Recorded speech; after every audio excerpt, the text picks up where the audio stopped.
Okay, I'd like to call this meeting of the Fayetteville Arts Council to order. I will do the roll call now. Bob, present. Here. Okay, Abby, here. Barb, present. And I'm here. Wonderful. Dwayne. Dwayne. Here, I see a hand. Excellent. Okay, the first item on our agenda is to approve the June 15th meeting agenda.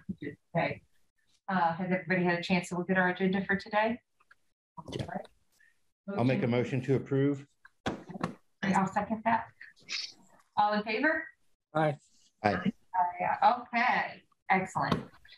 The next item on our agenda is to approve the March 16th minutes. Has everybody had a chance to look at that? Those were the minutes that we revised. We revised last meeting, right? Yes. Okay. No, it should be the May 18th. It should be May 18th, just last month's meeting. We got the other ones taken care of. Yeah, I don't know why it says March on. Oh, does it say March? Yeah. Oh, that's weird. That's weird. I May on mine. I sent back, it says May on yours. I sent back out the first draft agenda. That's why. And I didn't catch it. Okay. Sorry. But on the agenda you sent, it is May. Okay. Okay. So has everybody had a chance to look at the May minutes? Yes. Yes. Sure. Okay. Motion to approve the May minutes. I'll second the motion. Okay. All in favor? Aye. Okay. The May minutes are approved. And we will move on to our first guest now. Thank you for waiting patiently with us.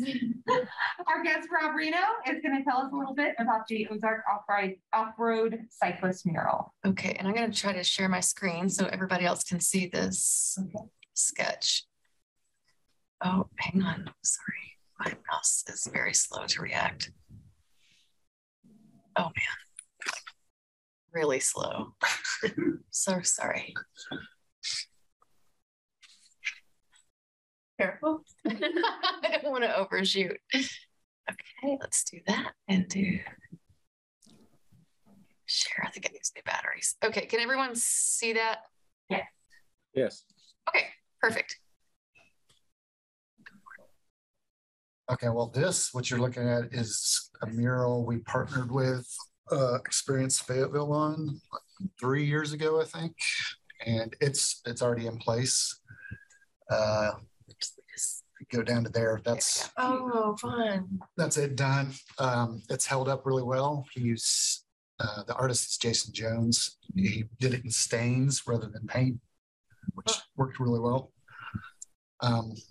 So what we're proposing this time, the ORC is going to pay for ourselves in full a new mural on a second wall ride.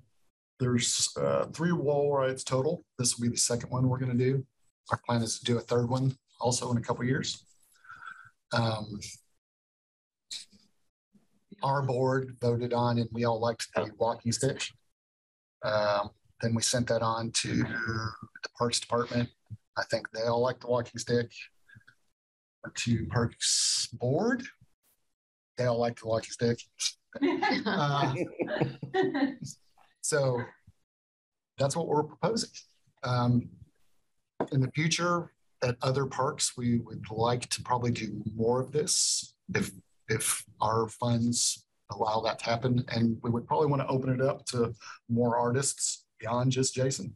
At that point, we kind of want to use him in this park just to keep this same thing going. Consistency, yeah. And with the stain work and how it's held up, it's amazing. I mean, it looks as good today as it did when he did it 3 years ago. It's really good. So that's all I've got. I'm sorry, where is this located? It's on Sycamore in College, kind of, I guess, behind the McDonald's, next to. Oh, yes. There, behind the VA. There was a. Wow. It's a lovely. Yeah, it was in really bad shape until 3 years ago. This is the McDonald's right here. It's so funny because I went around there maybe 2 weeks ago and I thought, well, what's going on back here? But I was too busy. So it's a park. It's a little skate park. Skate park, bike got a Bike pump skills. track. It's got 2 dedicated downhill biking lines down the center. Then it's got like a 1 mile outer loop that's used by a lot of trail runners, hikers. It's awesome. Yeah, it's a great little park. I encourage everyone to go look at it. It's I wish we could have them all over town. But we just It's really great how the first murals held up. I remember when when that one was coming online, and I'm amazed at, I mean, it looks great. I love all his concepts. I wish there were more ramps to paint or stain. We're working on that too. So you guys have already decided on the walking stick, or you would like our 2 cents on which concept we like best? Yes. Yeah. To both of those, I guess. Because personally, I like the snake the most, and then I like the squirrel, and then I like the stick. Sorry. I think they're all really strong. Like I said, it'd be amazing if there were, 2 more ramps and you could kind of, got to catch them all kind of thing, like. Well, there is one more, so we can definitely use one more of those. Yeah. Who's paying for this? We are. Your organization? Yes. Okay. And how much does one of these run? This one will be about $4,500. And that's like labor, art, design, start to finish. Materials. Right. So I think the threshold for actual approvals is that $5,000. We wanted to bring this forward. Yeah. Anyway. For awareness and to keep you guys involved in what's going on in the parks. Yeah, absolutely. Yeah. Yeah. So the threshold for our involvement is 5,000. We can vote on, I would like to, add our support to it for sure. But yeah, you don't need our approval on this well, I mean, but I appreciate you bringing this to us. Is the staining technique, is that something that is like a Jason Jones signature thing? Like when you're talking about bringing in future artists, what does that look like? The staining, that's the first time he's ever done it. Okay, gotcha. And even he was amazed at how well it worked, I think.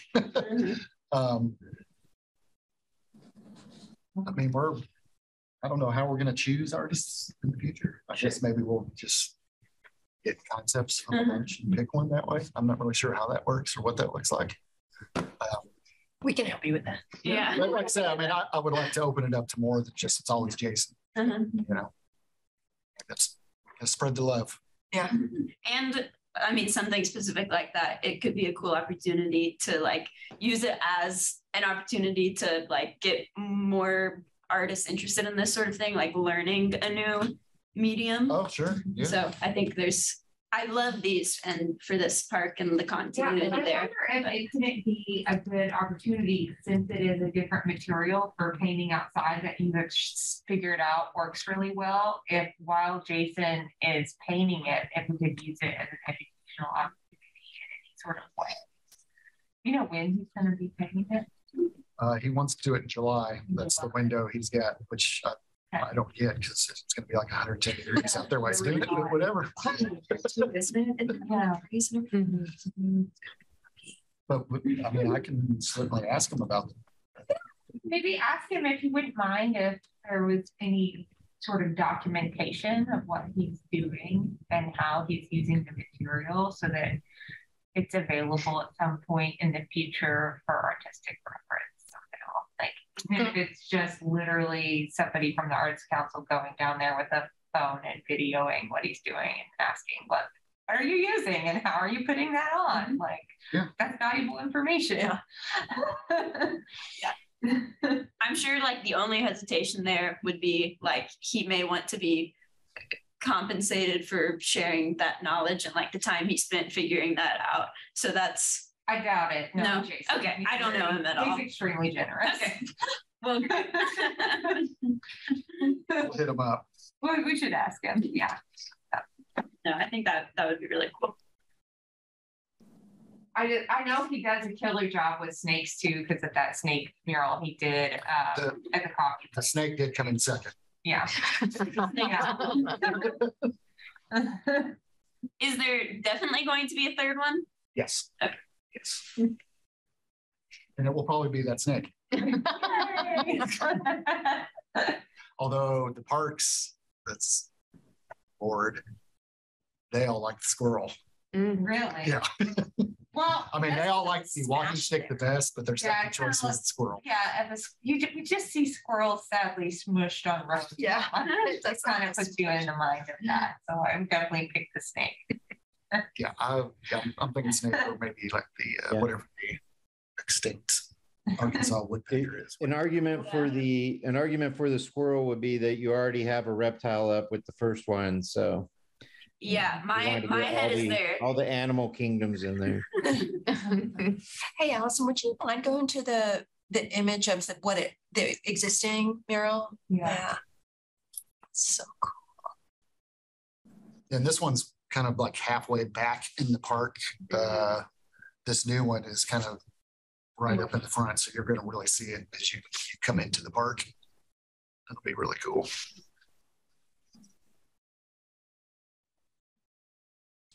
Okay. Well, So thank you so much. thank you guys for having us and checking it out. Yeah, it's Great work. it makes everything more enjoyable to have art, doesn't it? Yeah. People love that thing. I've seen 1,000 pictures taken on that thing. It's very Yeah. Instagrammable. Yeah, Yeah. yeah. People, I wonder if there's any way to have like a little ad you can put on it for your park on the bottoms, like a little ad symbol. So when people go on Instagram to tag their pictures, it can tag your park name. If you're, I don't know. Just a thought. All right. Well, if nobody has any further questions for Rob, we'll go ahead and move on to the next item on our agenda. Any questions? No, just thank you. Yeah. All right, thank you. Thank you. Okay. Keep up the good work. Thank you guys. Back to work. Thank you guys. Yeah. Okay. The next big item on our agenda is to welcome Peter Neargarden. And Peter, can you hear us? Can you see us? Yeah, I can hear you and see you. Can you guys hear and see me? Hi, Peter. Awesome. We are most anxious to hear and see all the things you have to share about the Arts Corridor, the Ramble. So you have the floor. Awesome. Thank you very much. And it's a pleasure to be back visiting with the Arts Council again. I know it's been at least a year, if not over a year, since last visited with y'all and updated you on the Ramble project. Bob Stafford is on our Ramble steering committee, so he's been a little more in the weeds with us as we've been progressing through the construction on the first phase of the project, and then continuing on with the design work on the Civic Plaza portion of the Ramble. I have a presentation I'm going to try and share with you guys here. And I was going to have Rob Sharp with me here tonight, but unfortunately, he and I got our wires just a little bit crossed, and he had a conflict starting at 6:30, thought this meeting started at 5:30. And so in terms of sharing with you the full detail and update, I won't be able to have him present his piece until next month in July. So I'm hopeful you guys would welcome us back next month so that he could talk about what they've got proposed from a building perspective on the Civic Plaza portion of the Ramble. But I'll update you on where we're at up to that point, and then I'd be glad to have any discussion, questions, whatever. So hopefully you can see my first slide here. Tell me yes or no if you can. Yeah, it looks good. Okay, all right. I can't see you guys anymore. I got both my screens going on. So, yeah. So the Ramble project, I realize there's probably varying levels of familiarity with it. So I'll try to give you guys the Cliff Notes version of the full history of the project, if that's possible. The Ramble's it's a downtown revitalization project at its core, and A couple of the main goals are really to activate public space and create destinations in downtown Fayetteville so that we can attract visitors and residents to our urban core. The corridors really striving to try and showcase sustainable stormwater management. We've got restoration efforts of our native ecosystems. We want to celebrate local arts and culture with the project. Enhance public space downtown, and then have the project serve as really as a catalyst for additional downtown development and density, and then also increase our bike trail connectivity and our pedestrian infrastructure connectivity and walkability. So just a little bit on the background of the project. It was a 2017 Walton Family Foundation Design Excellence award-winning project. That round of Design Excellence Award projects focused on outdoor spaces, sustainability, and encouraging visitors to downtown areas and to the trail network. So a grant was awarded to the city for almost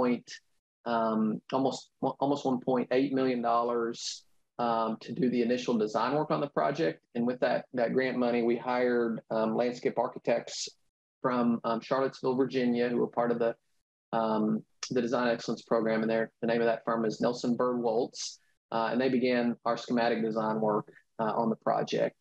And we endeavored to do a whole ton of public input to guide that schematic design work during 2018 and into 2019. And then we completed that design work in early 2019.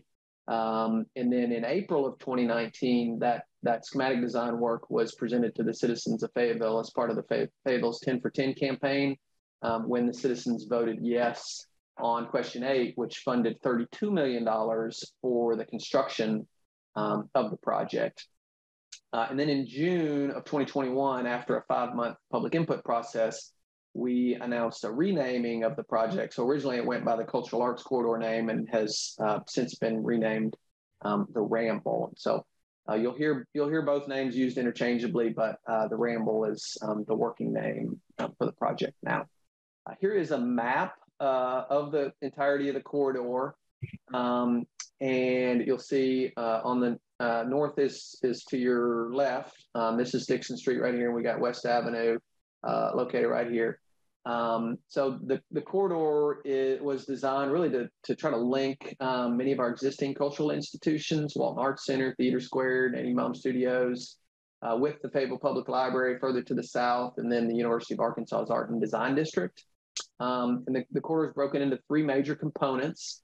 In pink and gray is Bond Phase 1, which is the Faye Jones Woods portion of the project in pink, and the gray is the replacement parking component.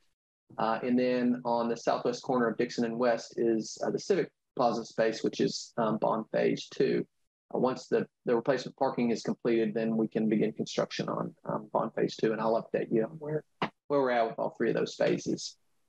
So here's the first phase, the pink portion, which is the Faye Jones Woods restoration. This is across, so here's the public library. So it's directly across West Avenue from the public library. And this portion of the project includes a stream restoration project along Tanglewood Branch Creek. That is this photograph here, and here's the Tanglewood Branch right there. Rehabilitation of the Razorback Greenway, which runs through the Faye Jones Woods, pedestrian improvements, and then enhancements to Tanglewood Park, along with a full ecological restoration and removal of invasive understory plants and replanting of native plants in the Faye Jones Woods. Work on this first phase began in September of 2020 and is nearly complete. Will be done next month with this phase of the project. Here's a couple other photos of the Faye Jones Woods. The one on the left is taken from up at the library, looking across West Avenue to the southwest. You can see West Avenue work and the woodland restoration work, and a couple of the trails we've got going on in the woods. Picture on the right is looking back up at the library. You can see the elevated canopy walk and a couple of the other trails. This is back in February when we had some snow on the ground. And here's a couple other shots from work in the woods from the this past spring before the leaves were out. This is the intersection of the Razorback Greenway and the new trails coming through the woods. This is also looking to the southwest. And this is a little higher up in the woods where we've got two little pieces of trail coming together, bringing you down from West Avenue to the Razorback Greenway. You can see an elevated portion of walkway in the background. We've done a number of public hard hat tours. In fact, one of the photos I showed earlier was one of those tours. And those tours have resulted in a number of conversations with the University of Arkansas's art department and music departments, with Walton Arts Center, Community Creative Center, Theater Squared, Arts Venture, Experience Fayetteville, and others about the various art opportunities in the Fay Jones Woods for performance art, for visual art, acoustic art, and other forms of experiential, permanent, and ephemeral art. And this map, which north is actually up on this map. So again, here's the library and here's West Avenue, attempts to showcase a couple of those locations where we envision art opportunities existing in the woods. And we're working with those organizations that I listed off to try to hone in on what those art installations and opportunities will manifest themselves as we begin to bring this portion of the project online later this summer. And then the gray portion of the project, that's the replacement parking. And so that piece of the project broke ground in January of this year. It's a 330 space, 6-story parking structure at the northwest corner of Dixon and West. It also includes a police substation, transit hub, retail space, and the agreements that are in place as part of the parking deck construction protect the adjoining historic structures, so the train depot and the old freight building where our Segas was located. And this parking deck serves as the replacement for the loss of the surface parking in the final phase of the project, which is the blue piece here, the Civic Plaza. And so here is, here's a little bit more detailed information on that Civic Plaza. It's at the southwest corner of Dixon and West. It'll be constructed again on that surface parking lot that's across West Avenue from the Walton Arts Center. The detailed design is just getting started on this phase and is being guided by that schematic work that was developed in 2019 and part of that April 2019 bond vote. These are some schematic renderings down at the bottom, along with a plan view up at the top left. This is another rendering looking at the Civic Plaza from the corner of Dixon and West towards the southwest. The plaza is really envisioned as a flexible event space with a central lawn that's a little bit obscured behind these trees, which you can see a little better in this drawing right here. And the design also includes this stormwater feature that brings spring water that currently flows under the parking lot up to the surface. It has a number of shaded garden areas in the plaza, has a promenade walk along West Avenue. And it'll continue to have the Razorback Greenway coming through the space. You can see a portion of the Greenway crossing right here as it runs through the space. There'll also be an alternate route that comes around the building. And it has the two buildings located on the site. There's a smaller building on the north end and then a larger building on the south end. Those buildings are not being built by the city of Fayetteville, but are rather being built through public-private partnerships. And last fall, the city worked on an RFP process to select a development team for this southern building, this larger building. And Rendell Properties, who owns the Metro building to the south of the property, was selected as the RFP winner. And we've been working through this spring to negotiate a letter of intent that will be brought with Rendell Properties for the development of and what they've proposed as a hotel building on the south end of the Civic Plaza. And so that is what I was hoping to have Rob here tonight, Rob Sharp, who's the architect on that proposed building, I was hoping to have him here to tell you more about that. And I do have his presentation that I'm happy to share with you guys ahead of your meeting in July. But for now, I would be glad to take any questions you've got on any of the aspects of the design or the process, or even if you want to talk about the buildings, I can tell you. I know enough to be dangerous about what is being proposed. Yeah, thank you so much, Peter, and thank you for coming. I know I'm the kind of the Arts Council rep, but I don't think that I could like take what you presented to us and present it in the same in-depth way. So I appreciate you coming here and doing that for us. I did send Allison, Rob shared his presentation with me. And I don't know if we can get that up. I thought it might be good to have up because it seems like it has more up-to-date renderings of the plaza itself on it. Is that correct? Or the plaza design hasn't changed. What it looks different is the building. Obviously, they're proposing is different looking than the building we showed on that plaza design. So. Yeah, and then with the building on the north lot, that's going to be a multi-story building too, as well, isn't it? Or is that still in the works? Because we saw that presentation. He's got it. Okay. A while back. That building doesn't have a design that I'm aware of that's been updated at all.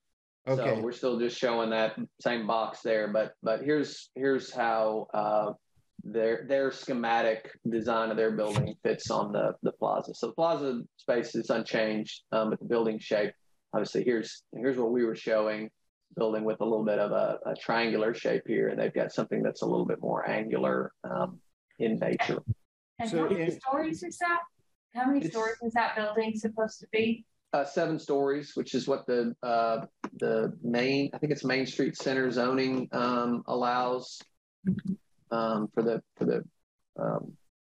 this location. Is it possible to zoom in on that? It's like, there's probably so there's the footprint as it sits on site as compared to our building footprint. And again, I don't want to try to roll through all of this. Let's see if he's got a better. There we go. There's you closer up. Oh, great. What it looks like. And so Peter, am I correct in that there was only one applicant, that in the RFP process? This was the only submission that is correct. Received? Yes. And it was accepted without any more applications being solicited?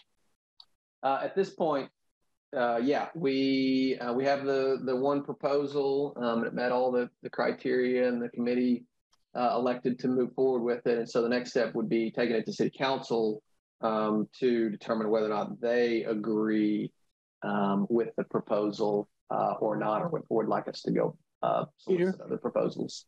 Peter? Yes. What is just south of that large building? NBS. South of it is, where the old Spring Street right away would be. And then on the other side of that is Nadine Baum Studios and the Metro building. Okay. And is there any proposed retail space in the bottom of this, or it's just a hotel?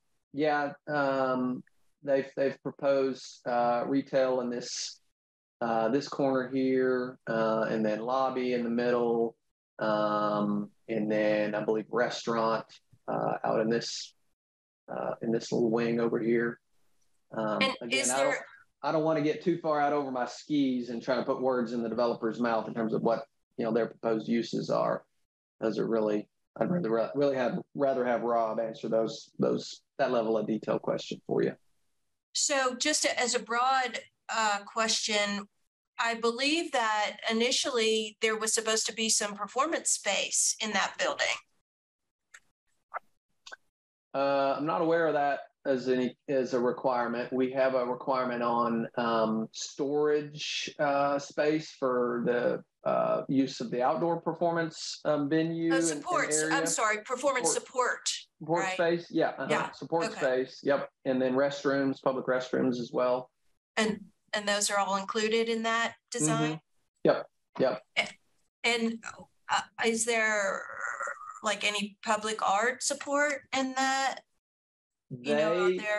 Yeah, they have and it's one of the things I think Rob is interested in visiting with you all, is helping them to develop more fully their plan with respect to public art and inclusion of public art.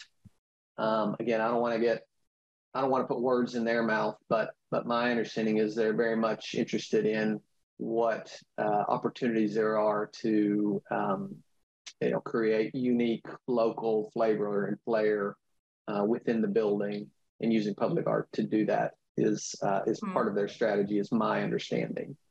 And Peter, is it possible to go back to the view where we're showing the plaza and the one of those, that one or the one before it, where this is our, yeah. Oh, that's with the older building though. So maybe the one with the newer building, the next one. Yep. So, and I brought this up during the steering committee meeting, but I think one of my main concerns is the interaction of the two spaces. So, it's like, I like what Rob has come up with the design, and I think the plaza is a good start, but it's kind of the interaction between the two in the where the two meet. It doesn't seem like a lot of thought has been put into how these two units work together, and I to me, like, one of my big concerns is how that water feature almost just becomes a hallway to the building. It's not really, there's no termination point, there's no delineation between the proposal for the south end and the plaza itself. It's almost we don't see like where the performance space is going to be. It's almost like the plaza just leads into this building, which is almost like the plaza becomes a lawn for this building. Yeah, we 100% agree with those comments. Okay. Bob, and have been working with their team to try to iron out, how does this space work together and interface in a way that truly reflects the fact that this is all public out here, and this is not a space that's cordoned off or belongs to this hotel. But but also, what we're trying to balance is the hotel does offer the ability, we believe, to help activate the public space when it's not being programmed for any kind of event. So there's definitely push and pull there. Certainly we've got a number of public space needs that I think are not fully developed in this rendering. And this is, it's not uncommon that, this is schematic level. So but there's a lot of work to do to work. Those details and work through that. Because one of my concerns is right where your cursor was a second ago. Is my understanding was that was going to be the stage space, and I think it would be kind of distracting if there's nothing, behind the stage. You just have that building. If there's no real delineation of like I don't know if I'm explaining this correctly, but so it's not just like a band or a theater performance going on in the middle of a yard with a building behind it, that there's some sort of again, just the delineation of spaces and how those spaces work together. But I'm glad this is still schematic and not necessarily the this isn't a final draft, correct? Yeah. Peter. Dwayne? Yeah, in one of your last slides, you showed large trees in there. Are those going to be brought in as mature trees? Some will be brought in as, different varying levels of caliper, anywhere between 2 and 6 inch caliper, which you get to 6 inch caliper trees, and those are, not fully mature, but, definitely have a head start on the 2 inch trees. So some of that is still being worked through in terms of what our budget will allow us to plant, Dwayne. But certainly, yeah, we're interested in where we can get some more trees placed, so that everything, that from when we get it opened, it has some level of mature look to it in terms of landscape. Yeah. I have a question. Is the existing little grotto that actually has the existing stream showing in that little area of the parking lot, is that going to be incorporated into the design of that? The grotto's going away. You're destroying that and then putting the artificial waterway in?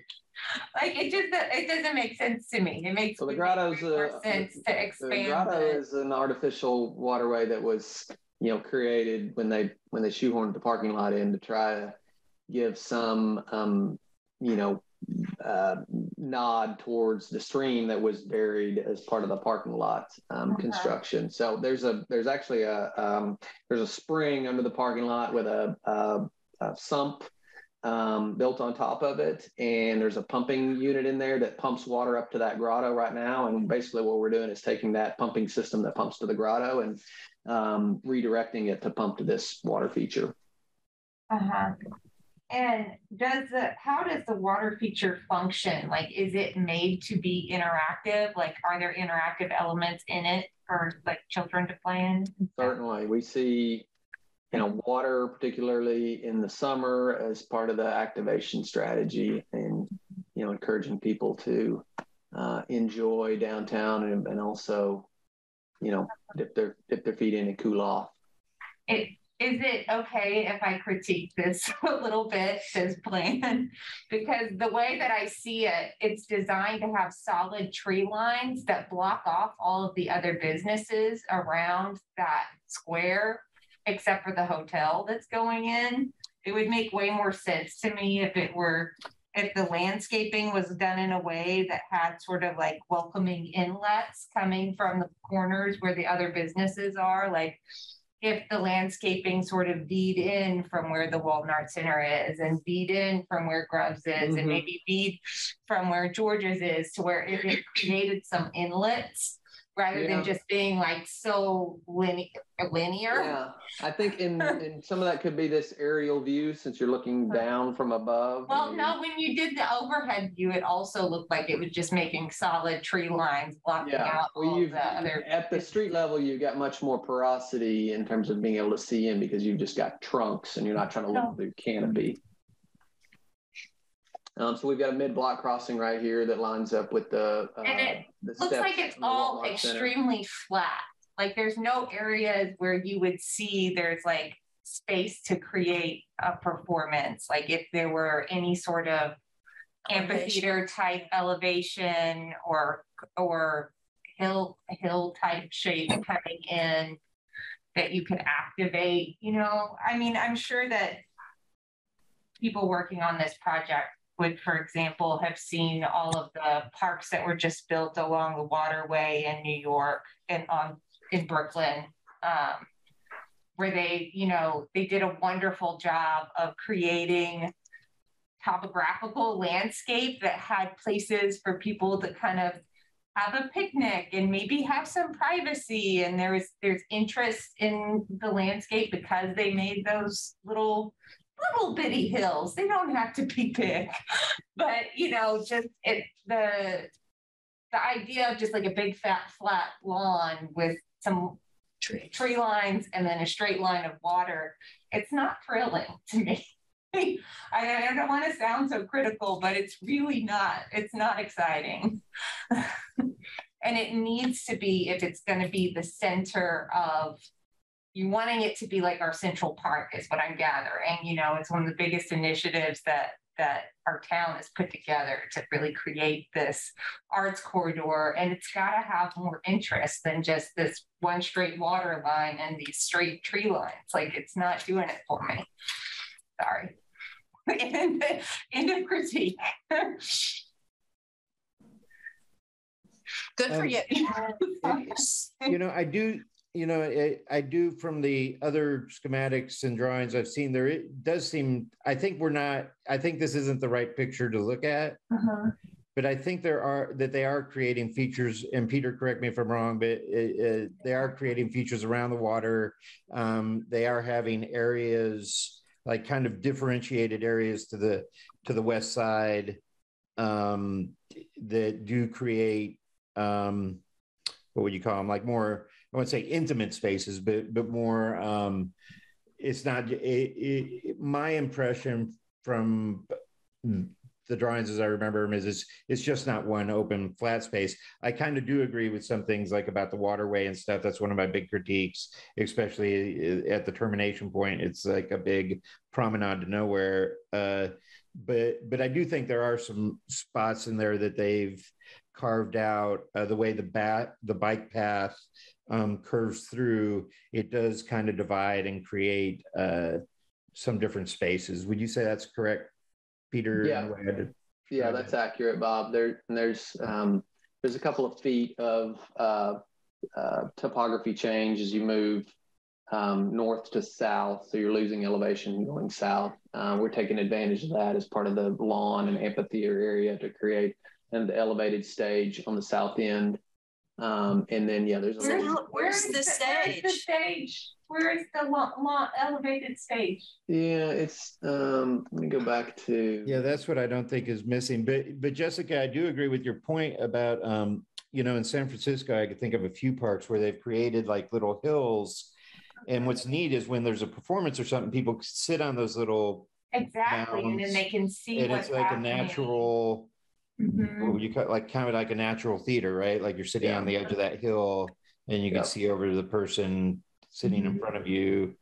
Okay, so this is the aerial view right here. Here's Dixon and West. So north is to the left here. You get the water course, you get the lawn. Again, this is sloping downward, and the stage is here on the south end of the lawn. So it's just difficult to see from that. That's a stage. There's a stage in front of the hotel. Mm-hmm. Yeah, that's what Bob was saying. And we don't have any idea what this building at the front, at the north corner, is going to look like, correct? Not at this point.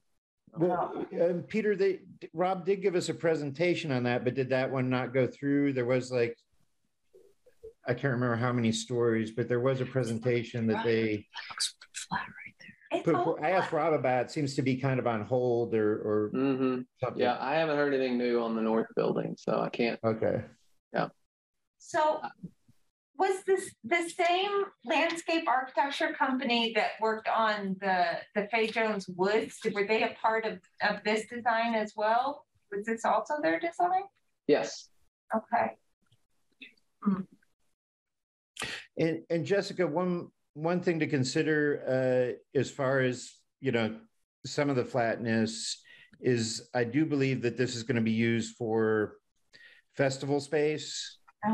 And so you're going to need areas where people can set up their tents, I guess, and their vending booths. Yeah, this area here along West Avenue, as Bob was talking about, is envisioned where you could close off West Avenue here at Dixon and its spring, set up tents in the parallel parking on West Avenue, also set up tents along this promenade, potentially even put tents on the other side of West Avenue. And allow for a potential walking loop. And then of course there's the lawn that can be used for like where your mouse is, like go back up just a tiny bit. Like there should be a hill over there, not there. like right there. There should be a little hill. I'll see.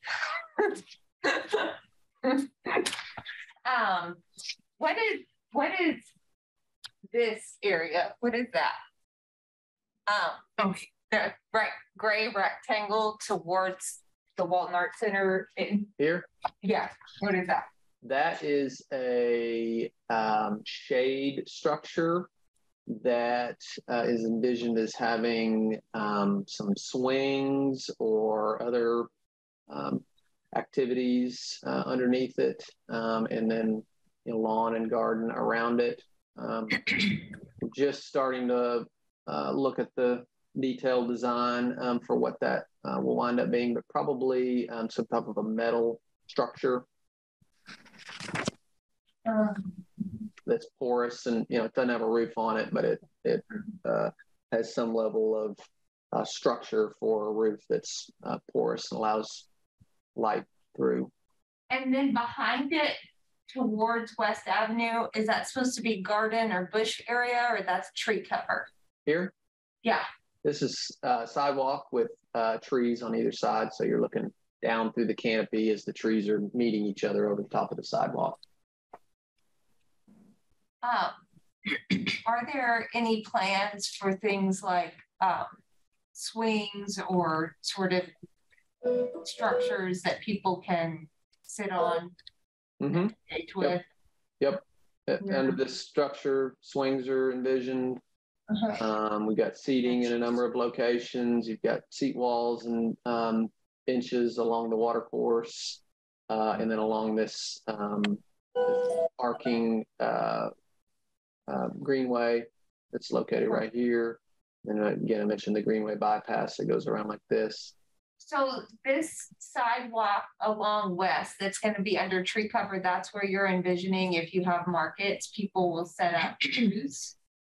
Mm-hmm. Yep. The spacing between these tree wells is such that you could fit tents in between the tree wells. And then we're going to have power, mainly 110, but with a few 220 receptacles as well along there for vendor booths. All up and down there. Mm-hmm. Is the city hoping that we sort of develop a regular sort of market days, kind of like in the Ramble and in Barcelona? Is that the idea? To have regular market days there for, you know what I'm saying? I'm not familiar. Like, what are the festivals and things that are envisioned there? I mean, Pride is coming to this parking lot this Saturday, and we've had extensive conversation with them and their ability to reorient their use of that parking lot and absolutely use this space to host their event. I can picture, a number of events like that I could utilize this space. And we've talked with them. We've talked with the Farmers Market. We've talked with Brian Crown. We've talked with the Walton Arts Center. We've talked with the Hembrees. We've talked with Bikes, Blues, and Barbecue. Everybody's putting their thinking caps on around how they could utilize the space, for a varying degree of different events. And what is planned for these sort of triangular areas towards the train tracks? These are garden areas that are a little less, more ornamental garden spaces that may allow for some level of exploration and use, but are not envisioned as being, like high traffic areas. All right, now the meter.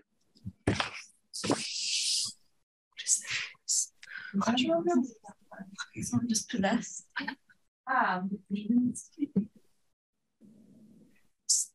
You still. Oh no, go ahead. So Peter, so that 7-story building seems like a hard stop on the cultural district to me.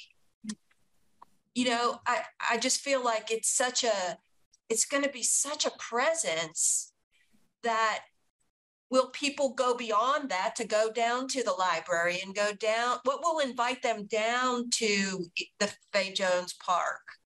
You know what I'm saying? I feel like it's a nonverbal, like division. Division. Good.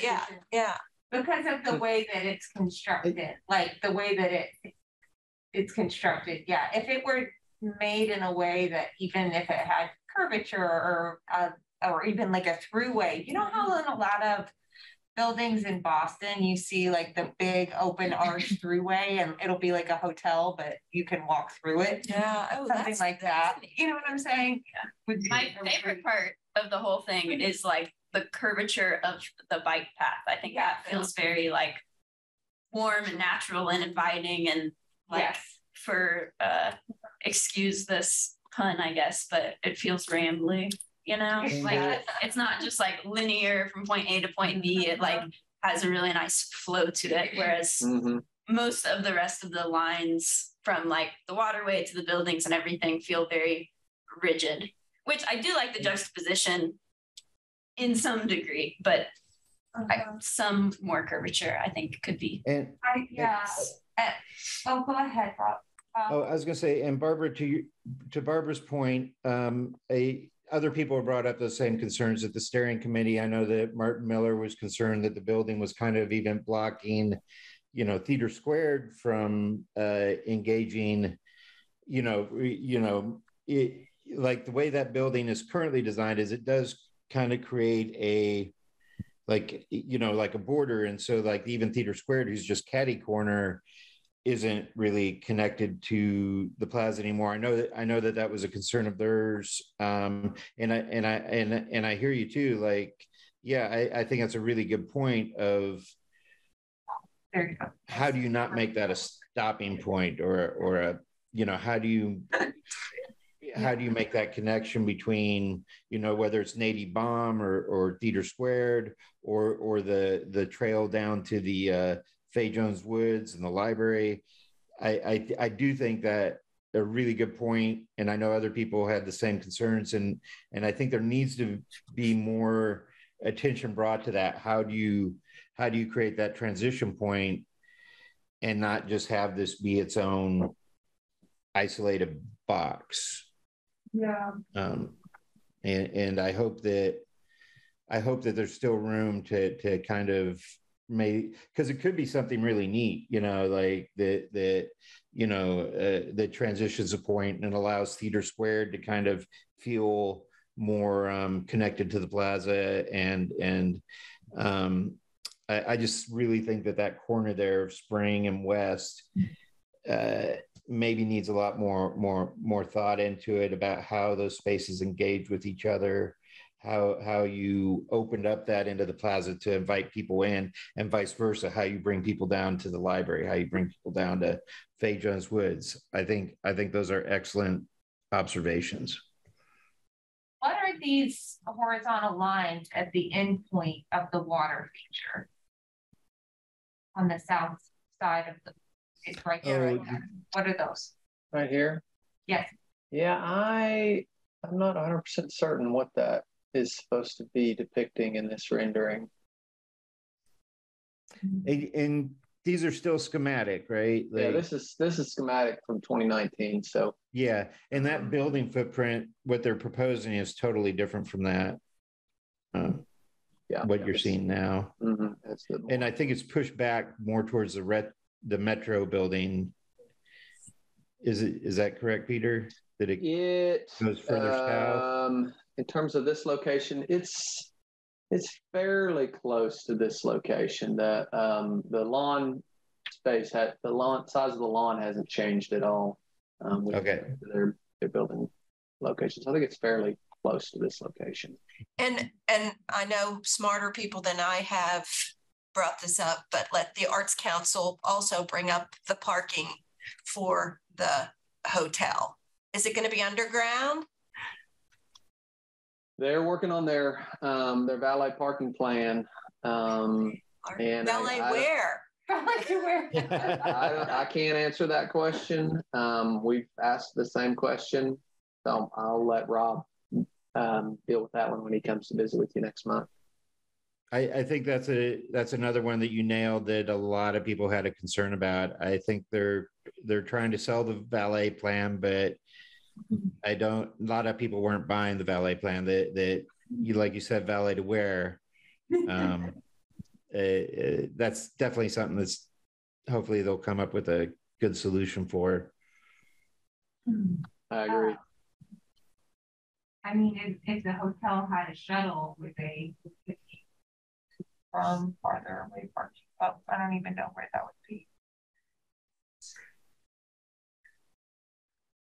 So if nobody has any more questions about the plaza, I had a question about going back down to Fay Jones Woods, and you don't have to bring it up because it's more of a question about you have mentioned the different organizations and the university and the school starting to want to have ideas. Can the Arts Council get involved in that? And you know, what I would like to see is all those stakeholders, all the people that, you know, whether it be Art Ventures or the university or the high school or Walton Arts, whoever, you know, maybe form a group that gets together to kind of like look at this as a holistic and coordinated discussion to feed off each other and to come up with you know, and we're about to get our arts director hired, hopefully somewhat soon. You know, maybe they would be the person or somebody that would coordinate that. But I think it's really great that different groups are interested in talking, but I think maybe there needs to be a place for those groups to talk together. And then I hope that the Arts Council has a seat in that if that does happen. Yeah, I think certainly we're open to all the possibilities. Allison and I have been, you know, in several of these conversations together with these organizations, and yeah, you nailed it with the arts coordinator, bringing that individual on and helping to, you know, hone in on the details with respect to programming in the woods. I don't know.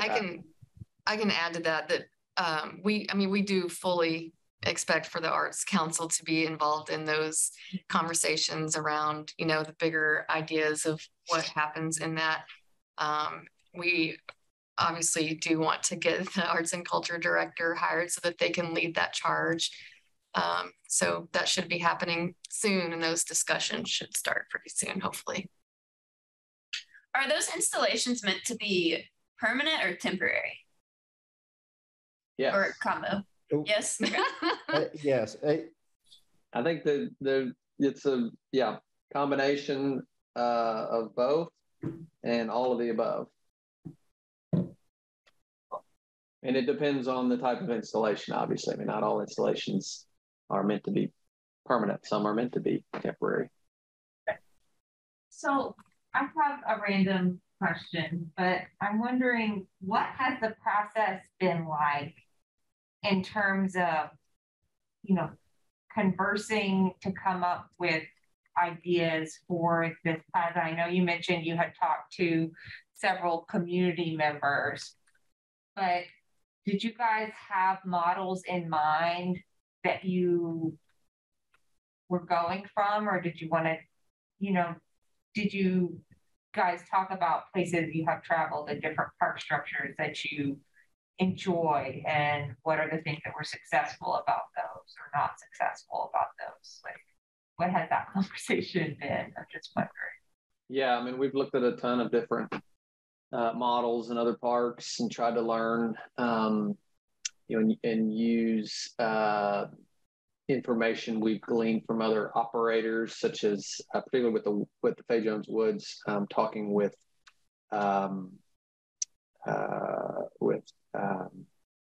Compton Gardens and why am I spacing on the $1 billion museum's name in Bentonville? Crystal Bridges. Crystal Bridges, thank you.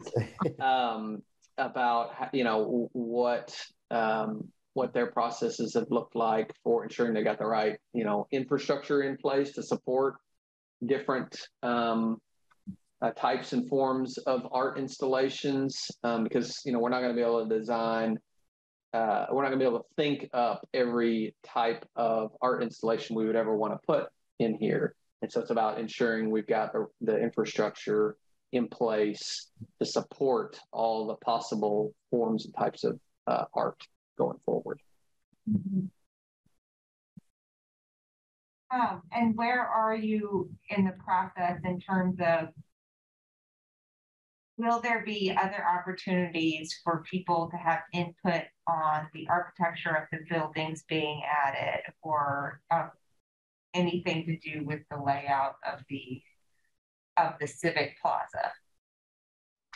The buildings, the southern building, as I said, we're working on a letter of intent, which would be the framework for the development of that southern building, and that would go to city council.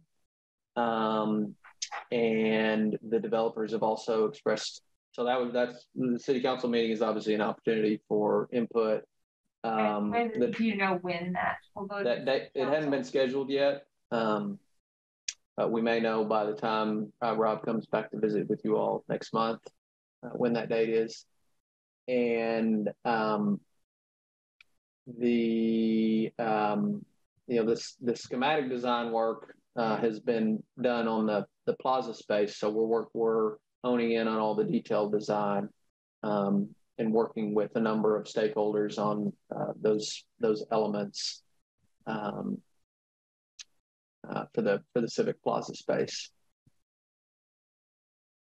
And who do you consider the primary stakeholders for that Civic Plaza space?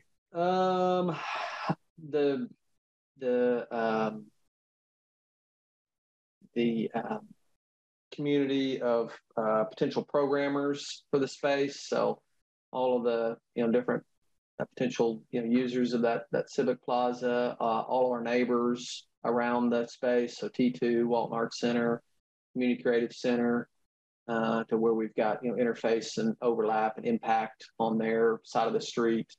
We've been engaging with all of those stakeholders, as well as the potential building development partners on the north and south end.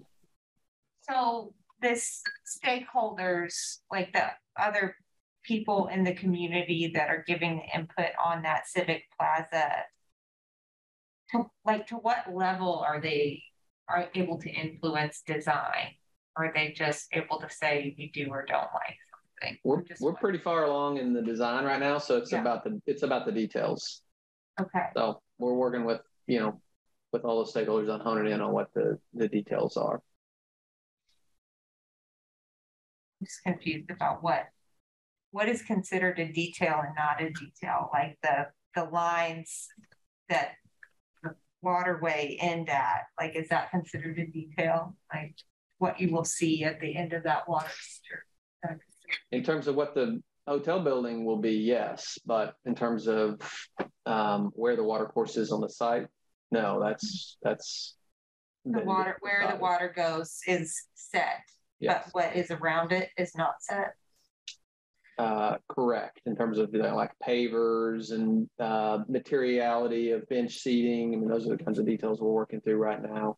Where and how many 220 versus 110 receptacles we have. What the one of the event organizer discussions we've had is how we're providing mixed position connectivity from the stage to a mixed position out in the middle of that lawn.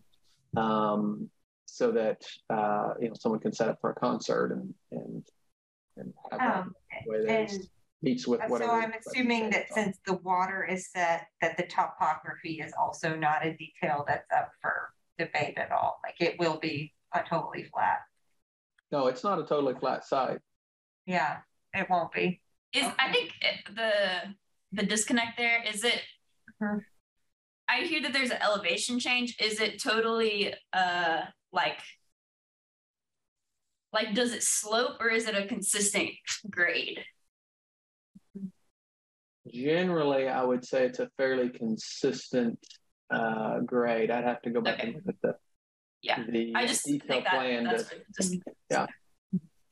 And then to Jessica's point, with the waterway, like, are the details of the waterway, like what type of maybe like plants or the way that the steps go into the waterway or don't, or again, to my point that I'll be until the end of time, is like the termination of that waterway. Is there still room to say maybe that should be a fountain? Maybe there should be a water feature that gives a endpoint to that, or is that kind of all just set and done?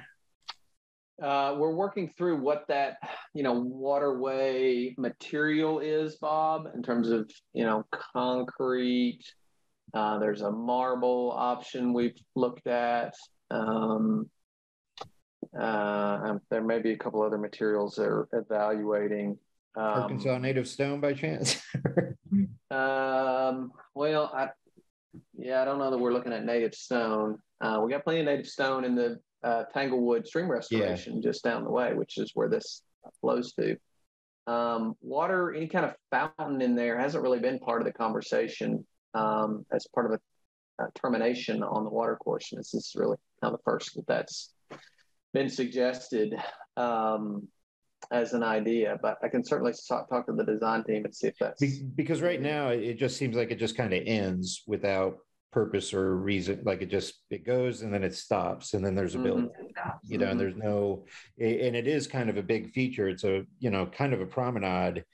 And usually when you have a promenade, it would be a promenade to the Arc de Triomphe, the Eiffel Tower, like there's always a focal point, as it were. And this doesn't seem to have any focal point at the end.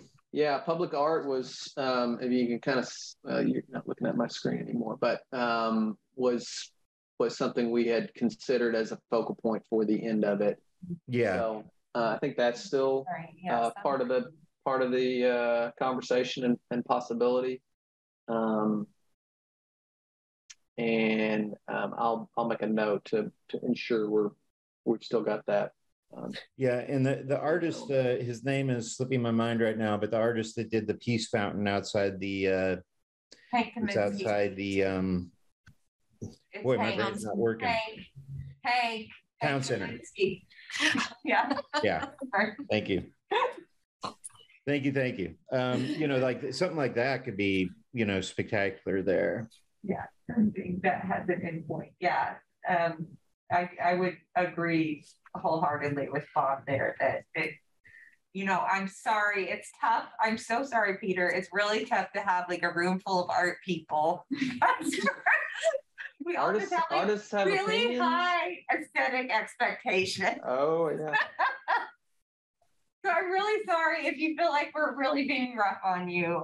It's not personal in any way. But I do agree with Bob that it doesn't make sense to have no focal point or aesthetic end of that long straight line in either direction. In neither direction is there a reason or a thing to look at the beginning or end.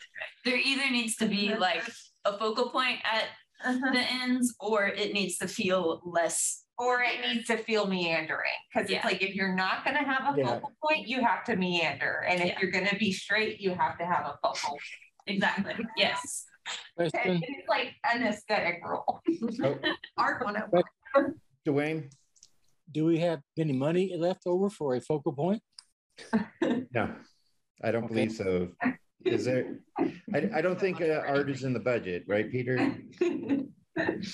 We don't have our 100% construction budget yet because we haven't completed the design, so I can't answer that question. So if there's no budget, then how much does it cost to get the pumps to shoot that water straight up in the sky at the end focal point? We'll just have Jessica then splashing.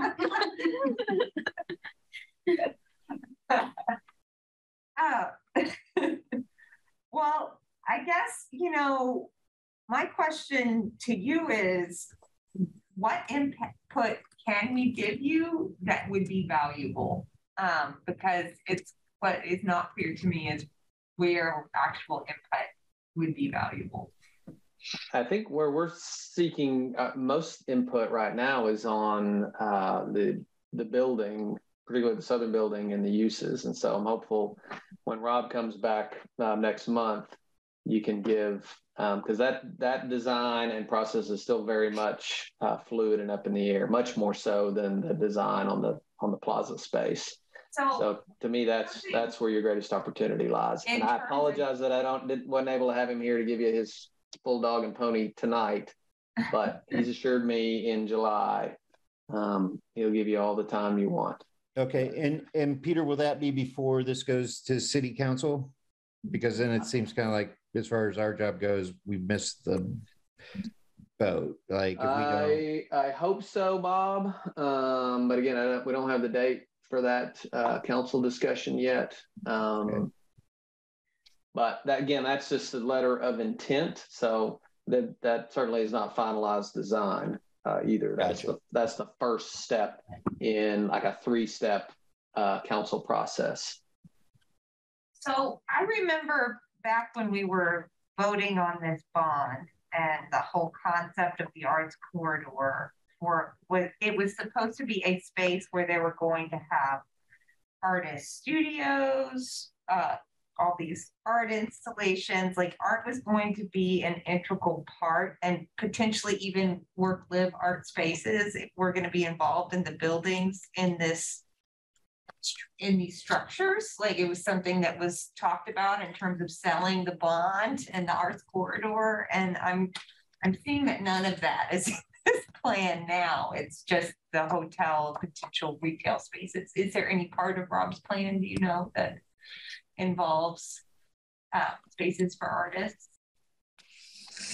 I'm not aware that there are, outside of the public spaces in the hotel being canvases for public art. But it's not a part of the plan anymore in terms of the buildings. It was never part of the plan. The cultural arts corridor concept was around creating a corridor of spaces that connected arts institutions and the existing institutions that are in Fayetteville, and provided opportunities for public art. But there was never money in the project for building art production or art performance spaces. I remember that. No, I mean, those spaces exist, all around the corridor. And so that was the idea behind creating the corridor, was to provide a better connection and enhancement for those existing spaces.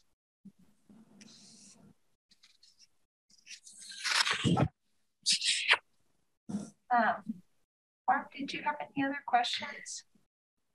Appreciate Peter's long and hard work on this project that I'm sure he figures will go on forever. Barb, when was the first time you and I met on this? You were still at Community Creative Center. It had to be over 3 years ago, right? At least, yeah.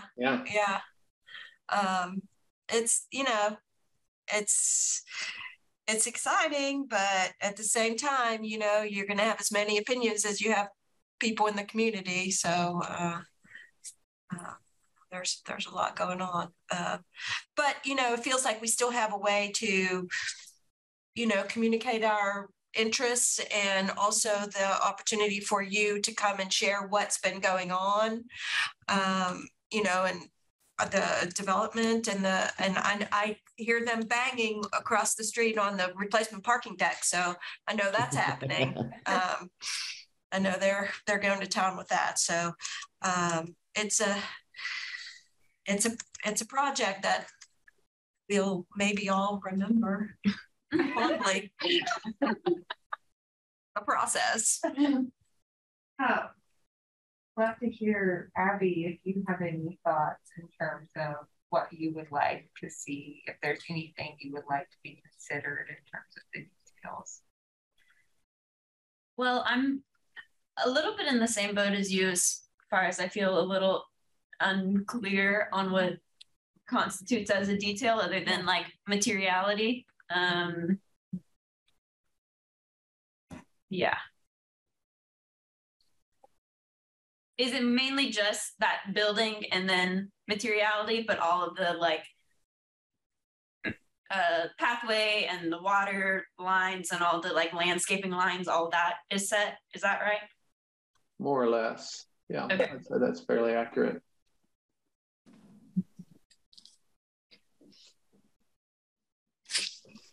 Well, if nobody has any further questions for Peter, I think we should let him carry on with his evening now, finally. Thank you so much, Peter, for taking the time to show us the plan. And we will definitely be inviting, will you present with Rob, or do you think it'll just be Rob for the July meeting? I'll plan to be there as well, unless something prevents me from being able to be there. Yeah, I think that would be great. That way, like, because I know that some of the questions are going to be, you know, kind of how these things work together and who controls what part and those kinds of things. But really appreciate you being here. I couldn't have given that presentation. So I appreciate you making time to be here with us and to answer our questions and take our criticisms and everything. Sure thing. Absolutely. Look forward to visiting again with you guys next month. All right. All right. Have a good night. Thank you, Peter. Great. Okay. I think if everybody's ready, we'll go ahead and move on to the next item on our agenda, which is a brief introduction to the proposal brought forward at the last city council meeting from Theater Square. And if you want me to, I've been kind of following this. I could probably just give you a brief idea of what's going on. So Theater Squared approached the city seeking some extra funding, and their idea was to ask the city to revise their 100-year lease to where the city would be covering maintenance and upkeep of the Theater Square premises. So right now the city owns the land. At the end of the lease, the city will own the land and the building. The city put a significant investment in the property.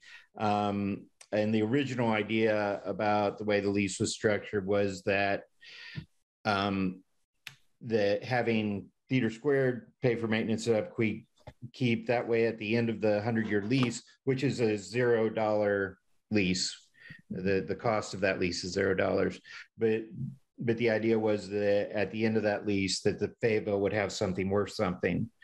And that's why it's a $0 lease. And so right now the whole thing has been tabled for a couple of reasons, but not least of which is the city's attorney believes that this whole idea is illegal.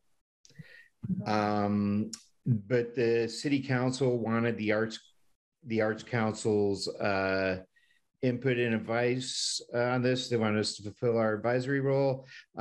It's not something I don't think we could do tonight. You know, obviously Sonia needs to be here. Obviously we need the documentation of the ordinance, but I thought it was important to get the conversation going and to get people to realize what's going to be expected of us. Again, this has been tabled indefinitely, mostly because our city attorney believes it's illegal. And I don't think the Arts Council should be advising against whatever, giving legal advice counter to the city attorney by any measure. But I think what they're looking for is for us to maybe advise on, does Theater Square need this money? What other ways could this be funded? And what exactly are they like, why are they asking this? This is my question. Well, that's a really good question. You know, like, why do they need $178,000 a year, whatever that is? And here is my cynical take. I don't think they do. I think it's a want, not a need, because they want to offer more programming for youth and disadvantaged, like that's supposedly what they're going to use the savings for. They already do that to a great degree. Yeah. So I'm not sure why. But my cynical take is that, you know, right now, basic maintenance and bills and insurance, they want to cover insurance too. And that comes out to around $180,000 a year. That's all fine and good. But when you do something like this, if you're saying Fayetteville is responsible for the maintenance, well, what happens when the roof needs to be replaced? What happens when the HVAC system has troubles and you need HVAC work? Well, now it's not 180,000. Now it's $500,000 or $1 million. And my personal opinion is this would be a really bad idea for the city. That because it's not a fixed cost. And while the cost might be, again, standard 180,000 1 year, you could end up really having trouble when one of those systems breaks. And they do, especially over 100 years. My goodness, you're going to go through a couple HVAC systems. You're definitely going to have a roofing job, if not two. And so it is a big ask. And I think what my point or my view is that what we need to advise the city on, because the other thing too is parity, and right. That's the other thing. It's the big other thing. Yeah, it's a big other thing. You're right, because we have these two anchor institutions that get the lion's share of city support, and Theater Squared is already getting $200,000 a year from the A&P Commission. Mm-hmm. And other sources, and they're a wonderful institution. And I'm season.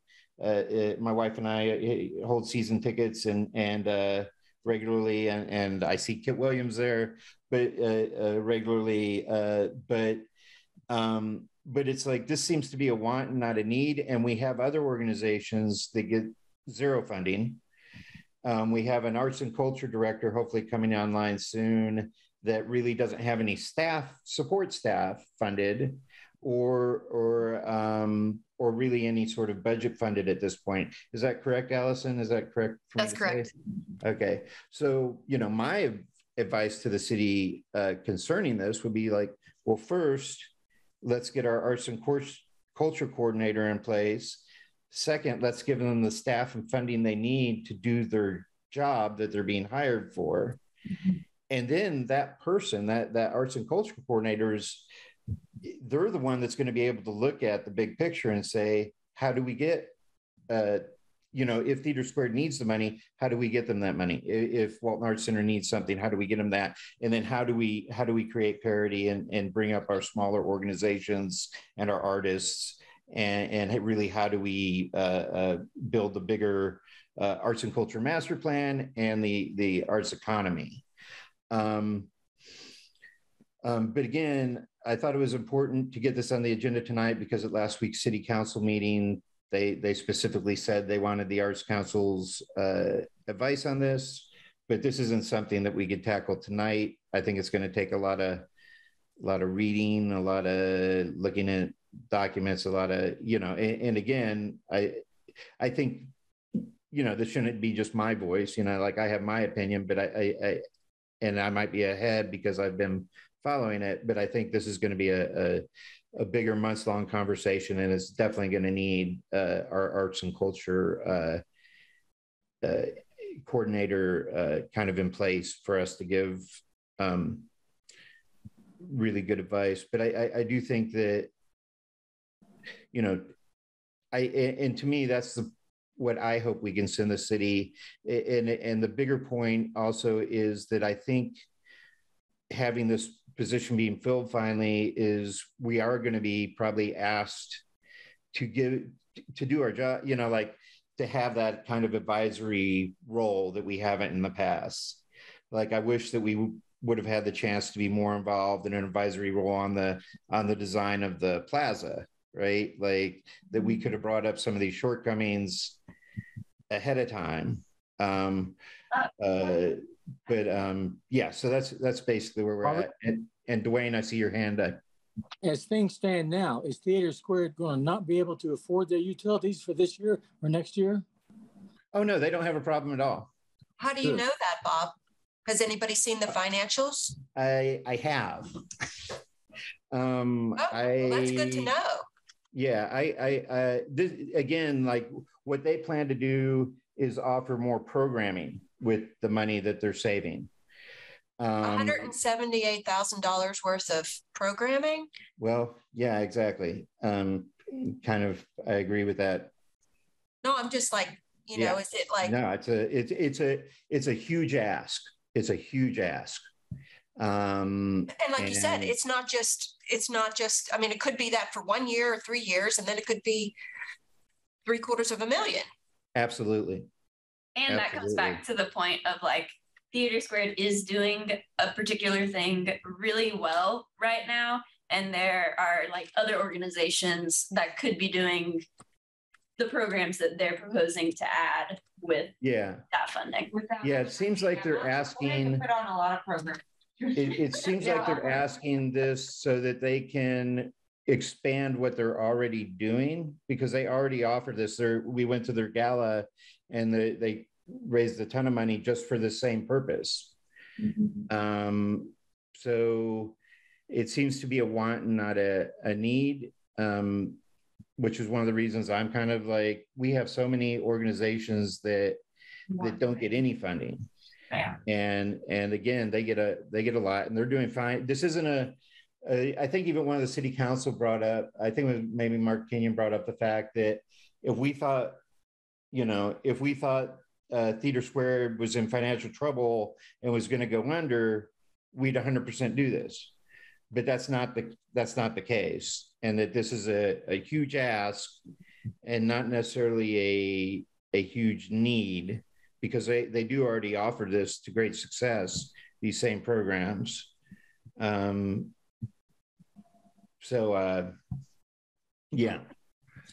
that answer your question, Barb? Yeah.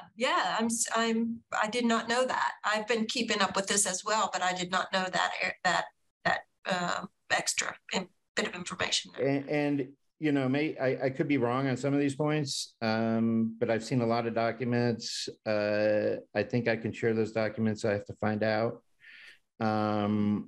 And then, if this does become a larger discussion, I think we'll have to, hear from the stakeholders. We'll need to hear from Theater Square. We'll also have to hear from Kit Williams, our city attorney, as to why, he believes this whole thing is illegal. He had a pretty compelling case. I think legal counsel is important, and I think they're there to your benefit, and you should generally listen to them. I think most of the city council got that. I think that's why it was tabled indefinitely. Yeah. To me, it's like, Community Creative Center, I'm on the board now, and we do a lot of community. We offer scholarships. We've always offered scholarships. We do a lot of free programming. I think they would be, thrilled to have, our utilities paid. Oh yeah. To help us do more of that. I think Arts Live and some of these Mount Sequoia and Sona. My goodness, Sona would be, if they could do some of that programming, that arts education programming. So I just see that there's so many needy organizations. It doesn't seem like it could be. Yeah, and at the end of the day, when we do give our advice to the city, that can be exactly it. That until we see more parity and more spreading of the wealth, that we believe that this is kind of a large ask and a want, but there's a lot of needs elsewhere. That could definitely be our advice to the city. And again, like for me, the first battle in funding is getting that arts coordinator position properly funding. I mean, I can't imagine that position without a staff, without 1 or 2 extra staff is just insane to me. I have no idea how they're expected to do their job without staff. So, for me, that's one thing that I would like to be in our advice to the city is staff this position and fund this position, because once it's staffed and funded, then they can bring in more money to help fund all the other things, right? And they're going to be the person like setting the vision for what this ecosystem looks like, and like the financial resources should be distributed according to that like total vision, not just like this is something that's good. Absolutely. Absolutely. Dwayne, did you have a question? Yeah, are we voting on a opinion tonight? No. Okay. No, this is simply to get an introduction. Sonia was going to send the ordinance to everyone, but I think she's been really busy. She's on nominating council tonight. And Abby, is your interview tomorrow night? Yes. Yeah, mine too. Cool. They originally scheduled mine for tonight. I'm like, I can't be there. So no, this is going to be, Dwayne, to your question, this is going to be something probably that's going to take a few meetings for us to tackle. I'm against it. Well, I think we're all kind of, I think as far as I think as far as the specific ask, it's kind of dumb because of the legal questions, and that's why it was tabled. But I think they're seeking our advice on, do we fund them in a different way? Do we, in just our opinion in general. And I think that's what we need to develop and work on more so than addressing this, because I believe this is a dead horse as far as the lease, altering the lease. It's incredible chutzpah. Kind of, yeah. Hey, everybody, I'll give them this. Everybody that's a part of an organization wants the best for their organization. Well, I was just thinking, if this frees up or this opens the floodgates for money for all of the organizations from the city, because the city doesn't normally give any money, right? Yeah, exactly. I mean, if this kind of opens that floodgate, well, we're grateful for that, aren't we? Right. Yeah. Yeah. Like, is this marking a new precedent for funding, or is this just taking from a budget that's already limited? No, that's what, I think it's like they'd be taken from a budget that already exists. And it's like, well, that's not fair, right? Because we've gone and asked for money before and we've never gotten a dime. I mean, not a dime. So for somebody to come along and say, give us major bank that we already get major bank, but we want more, it is, to what Dwayne said. Yeah, I would agree. Allison, is there a update on the hiring process or anything? We are hopeful to finalize that very, very soon. Okay. So when do we meet next? Towards the end of July. We'll definitely be decided by then, and hopefully have somebody the on coordinator board. position. Do we know who the committee is? Is that something that's private, or can you share who the hiring decisions being made by? Well, so it's a combination of the external committee and the city staff committee. Yeah, okay. So all of the input that I received from all of the external panels.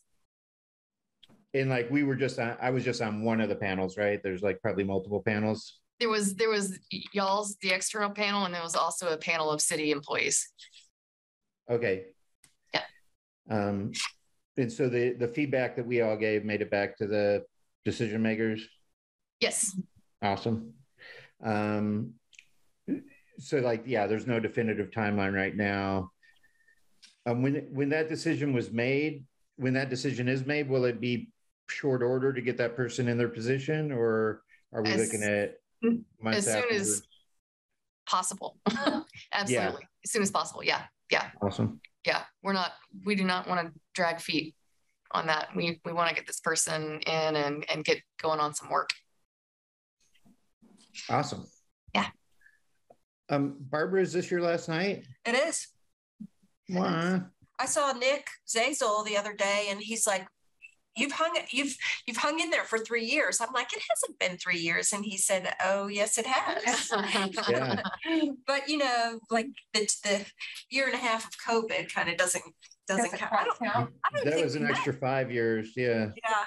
Did we even meet during COVID? Like, we didn't even do Zoom? Yeah, we did. We were down for March, April, May, and we started meeting again either in June or July. Right. I can't remember. Yeah.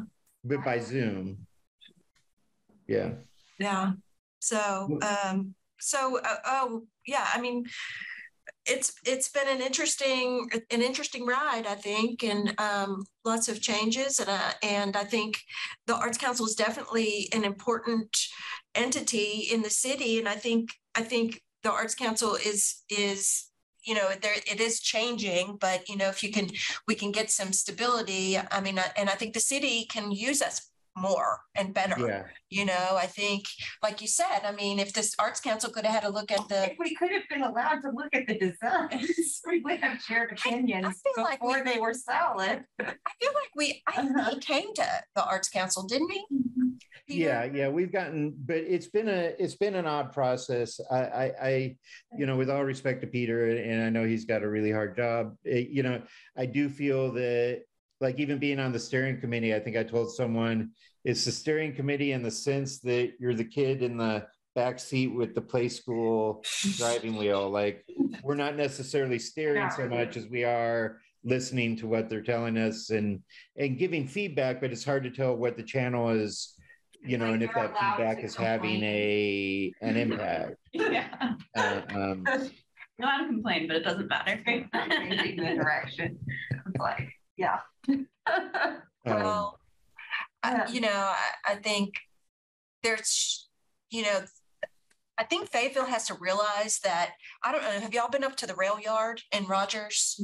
I mean, how fantastic is that place? I mean, they've got live music and it's really innovative and and it's like, and of course, Crystal Bridges and the Momentary and Springdale now. I mean, Fayetteville needs to make sure we keep in the mix, and we do not have $1 billion art museum in our city. So we need to make sure we stay engaged and we stay involved in this is because it's clear the creative economy is clearly an important. And that's the thing. That's why I feel really guilty. I hope Peter doesn't hate me now, but I just like, when you go to a place where they have been very creative with topography, like the new park in Tulsa, for instance, that's not a huge amount of money in terms of structure, but because they were creative in terms of how they activated literally the topography of space, they've been able to make something that thousands of people flock to, like every day, every weekend. It's hugely popular. And I just feel like it's kind of a missed opportunity here. It